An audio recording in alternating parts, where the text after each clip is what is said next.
Hey guys, I'm Brad Leone from Bon Appetit. I'm Chris Morocco from Bon Appetit. And we're going to be answering some questions off the old Twitter. And yeah, let's have some fun. Let's get going. This is Thanksgiving support. First question. This is from @RossF78. I'm cooking turkey for the first time in years. Should I dry brine or wet brine? I have a bottle of Sweetwater Spice turkey brine in the cupboard just in case. You take that Sweetwater Spice and throw it right over your shoulder. Over the shoulder. You do yourself a real nice dry brine. Brining a turkey, specifically dry brining, does a couple different things. So it's introducing salt into the turkey, and it's also ultimately going to help you dry out the skin. So you're going to get deeper browning, you're going to get more flavor, and you're going to get crispier skin. You want it to be delicious, not just on the outside. You know, so many turkeys I've had at Thanksgiving where you slice it and it's salty and tasty on the outside, but real Nothing dry, inside. no seasoning on the inside. And when you brine for at least a day, I mean, you can do it for 12 hours if you need to, you're going to penetrate all the way through. It just really is kind of a game changer. Yep. Next question. Fresh Blunts, @FreshBlunts. Best potato for mashed potatoes. I kind of can't stand a starchy potato as a mashed potato. Anything in the Yukon family is what I go Golden to. Yukon-y family for sure. All right, coming in from @HopeDealer101. How do you prepare Brussels sprouts? My favorite way to do Brussels sprouts is if, like I love them deep fried, but that's usually impractical for most. The next best thing, high temperature roast, just lightly coated with oil. Halved. Got a nip. Nip. So I like to nip, right? You nip. Fall off the little shaggies. I dip. And then and then I like to half right down the bone there. So what, we'll put them in a bowl, we'll toss them with a little olive oil, some salt, a little tossy toss. Yeah. There we go. So we want to place these face down so that we get, if you put it on like that, you're only going to get a little bit of surface area that's going to pick up a little bit of browning on that rounded end. Now we got this nice little flat face. You put that down there, the whole thing picks up color. And then in the oven they go. What temp you got there? 450? 450. High heat. I may say we'll check out them in 20 minutes, give them a little toss if we need to. I'd imagine they're going to take 30. Here's what I'm feeling for the Brussels sprouts. Yeah, talk to me. Can we talk? Talk to me. I want a little saucepan, melt some butter, maple, hot sauce, salt. Why the saucepan? Just so that the butter can melt, and then we can do another toss of the Brussels sprouts. Like we can, What if, fold them because these are together. going to come out ripping hot. You got our butter, you got the other things you mentioned, right back in the big bowl. In the big bowl, yeah. Melts it right in there. No saucepan. Okay. No saucepan. No saucepan. All right, I'll get the bowl. That's what we're looking for. As you get them, dump them right in here. Whoop. All right. Nice. All right, great job. Boom, in goes the butter. All right, here, we're going to put a little pinch of black pepper, too. Okay, yeah. Microplane the garlic. Ta. And then what are you thinking, a little maple? Yeah, and hot sauce. Almost like you were doing chicken wings. That's good.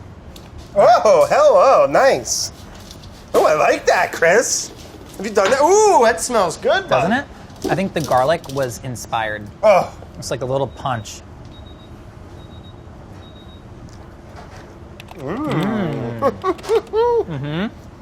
Yeah, Brussels sprouts, nailed it. Boom. Woo! Next question. Katrina Bonin @CatLBFF5. Do you use butter or shortening in your pie crust? Butter. Personally, I prefer shortening. I like the texture better, and I think it holds up better when you're cutting the pie.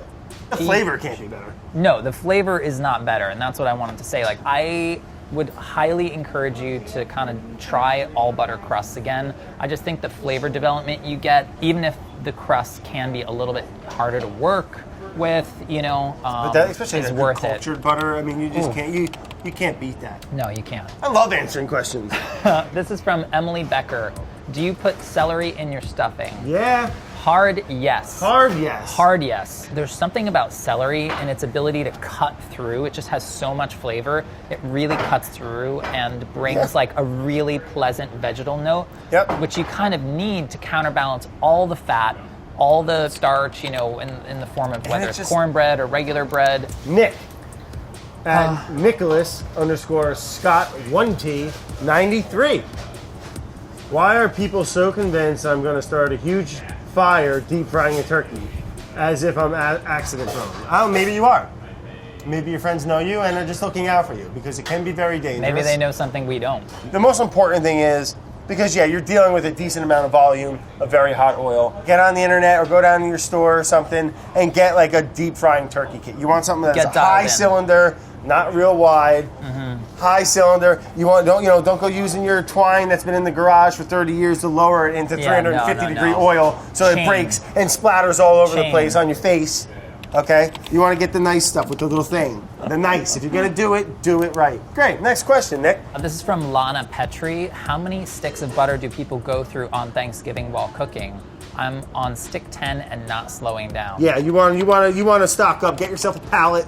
All right. Yeah. The last thing you want to do is run out of butter. I like to use dried chickpeas, kabuli chana as pie weights when I'm blind baking pie crust. What do you use? I acquired a bin full of 1/4-inch stainless steel ball bearings, machine grade. They weigh about 20 pounds. They're fantastic. Yeah.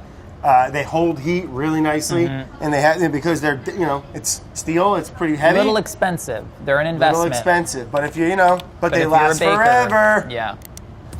This is from Vanessa North. Yeah, heart. It says. I don't have brandy for my cranberry sauce, and I'm honestly thinking of just using tequila instead because I doubt anybody will actually notice. Am I the literal worst? No, you're fine. Why not just drink it instead? Take a shot and get back to work. Yeah. This is Fiverr, I would have said, but maybe Fiverr. Okay. All right, Thanksgiving question. How do you keep your turkey moist while roasting? It has everything to do with what not to do, right? Do not overcook your turkey. Do brine your turkey. I feel like there's this whole thing if I baste it, if I spoon this liquid over it, then that's somehow getting liquid inside the turkey. Yeah, I don't baste. And if you're thinking that it's going to put any type of moisture back into the turkey, I feel very comfortable saying that it's not doing that at all. You need to rest your turkey, a whole decent-sized turkey, at least an hour. It's going to be ripping hot for an hour. Yeah, and too hot to carve. 2 hours even. Let it hang out. Let it hang out. Next question. Can someone please explain to me how you spatchcock a turkey? Yeah. All right, I guess so. We're basically just cutting the backbone out. Yeah, same way you spatchcock a chicken. You're going to cut the backbone out, and you're going to open up and flatten the bird. Crush it out. Got one. Caught one. Okay. So board. Big board. Big surface area. On a wet towel or something so that it doesn't slide around. And then boom. We're flying now. We flipped it right over. You can almost see, look, there's lines, yeah? Yep. We're just going to follow those. All right, I'm going to give it a go. Sorry, I just sort of assumed you were going to do this. I don't mind. I'm here for support. Well, that goes through actually relatively easy. Nice. Second side, a little trickier. And be careful with your hand, because I've been cut a bunch you do not want to cut yourself with a serrated knife. Turkey stays put. The knife is always cutting down towards the board, not laterally. Scalpel. Not towards Chris. Boom, there you go. Boom. Turkey backbone. Sometimes a little scoring just helps it kind of break, helps that keel bone to crack open. Oh, a little relief strip. Not so much there, but right there. Just to kind of flatten it up, open it up, because you have to pop the breastbone to get it to be able to flatten properly. Cute. Not bad. Flip it over. So now the whole thing, you've taken a very 3-dimensional package and turned it into a much more 2-dimensional package. No big deal. How easy was that? No big deal. Next question. Who has the energy to go Black Friday shopping? You should be in bed barely alive, nursing your hangover with a gallon of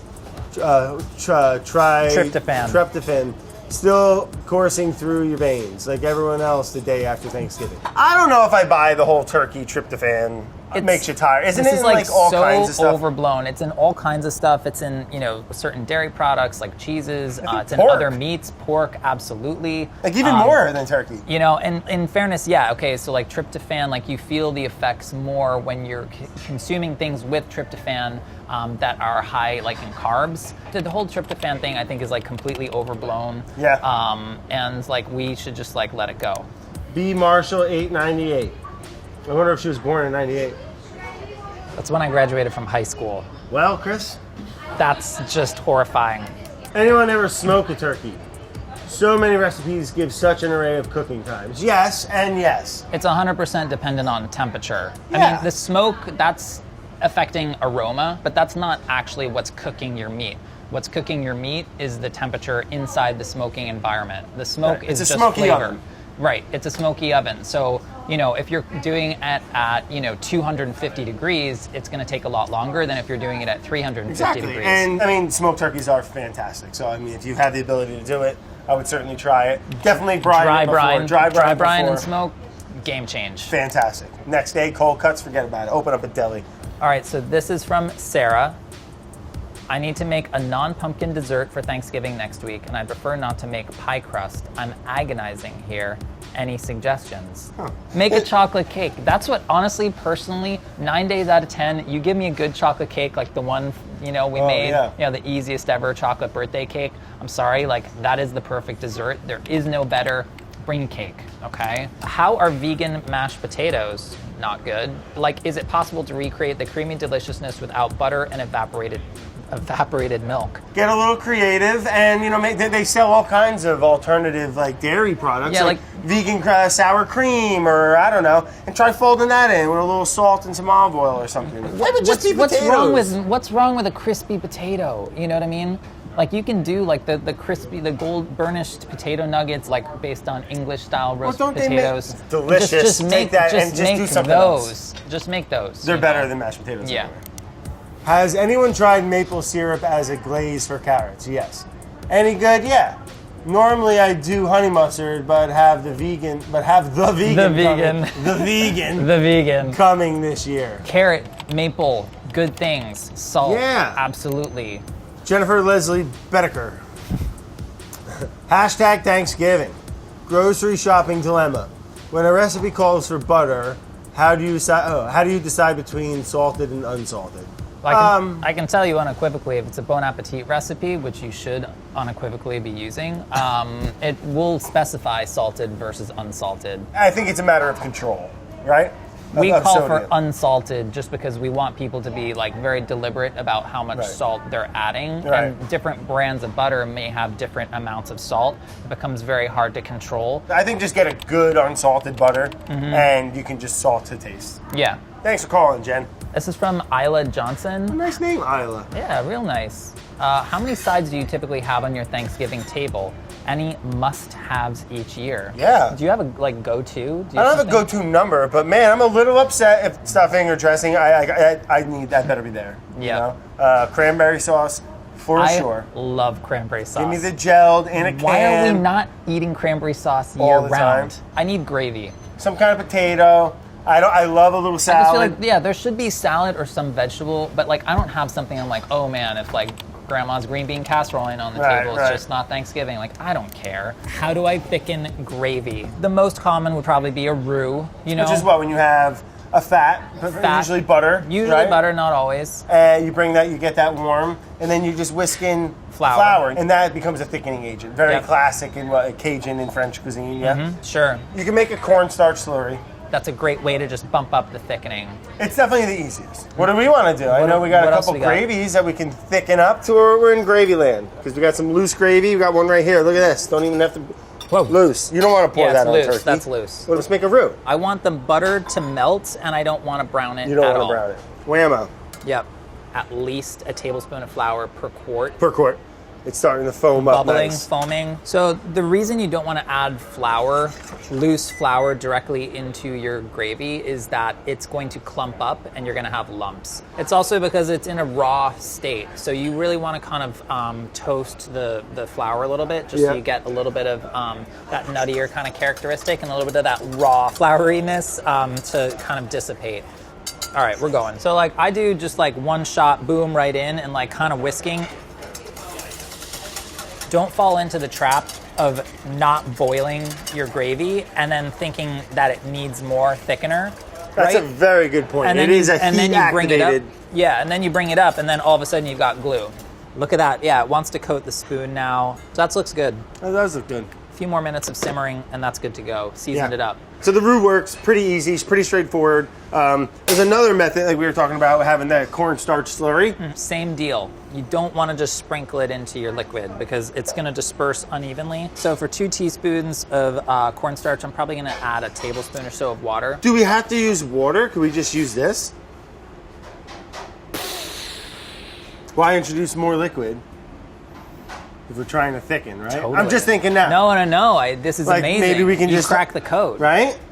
Makes sense in my little peanut brain sometimes. Yeah, for sure, man. All right. I don't see why it wouldn't work, right? So that is our slurry, right? Plaster of Paris. It's the consistency of heavy cream.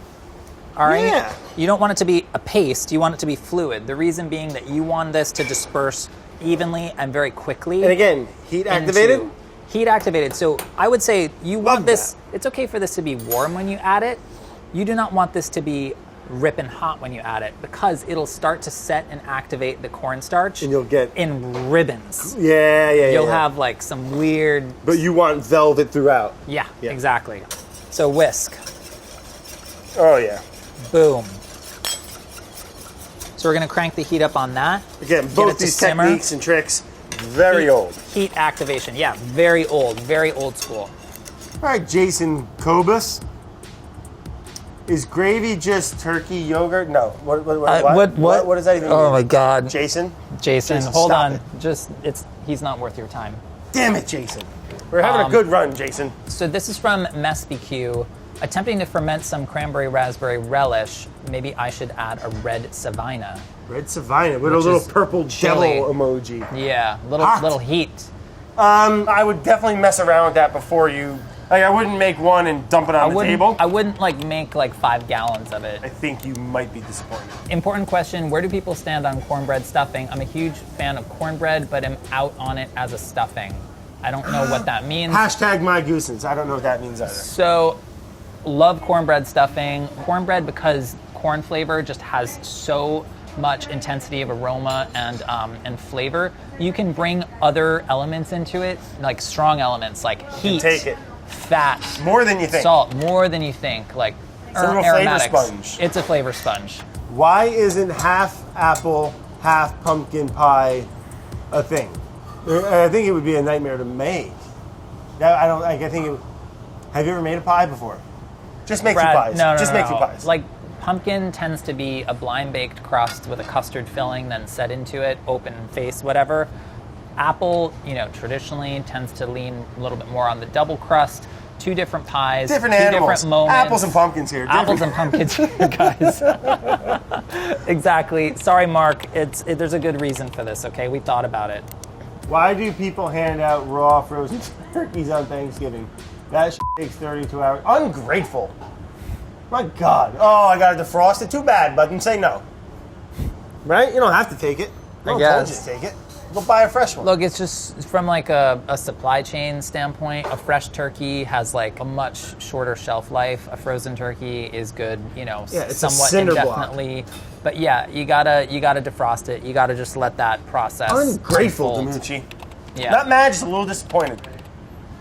Ooh, Chupacabra is asking, when is the best day to throw away Thanksgiving leftovers? Asking for me.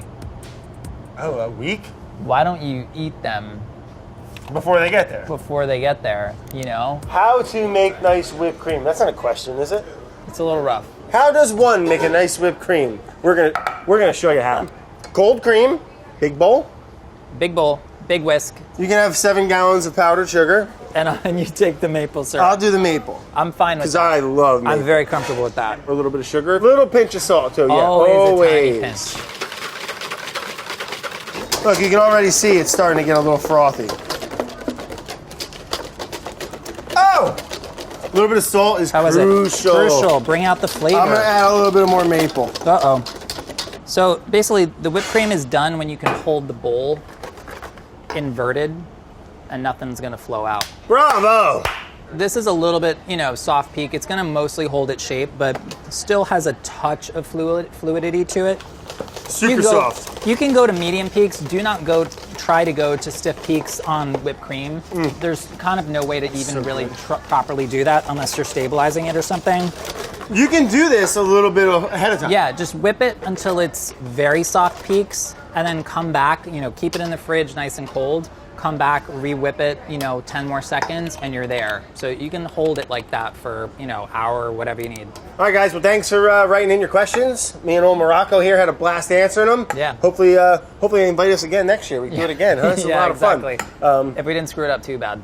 Are you kidding me? We nailed it. All right, I think we nailed it. Well, thanks, guys. Leave some comments. Let us know some more things you'd like us to answer, and maybe we'll get to them. Till next time. Thank you.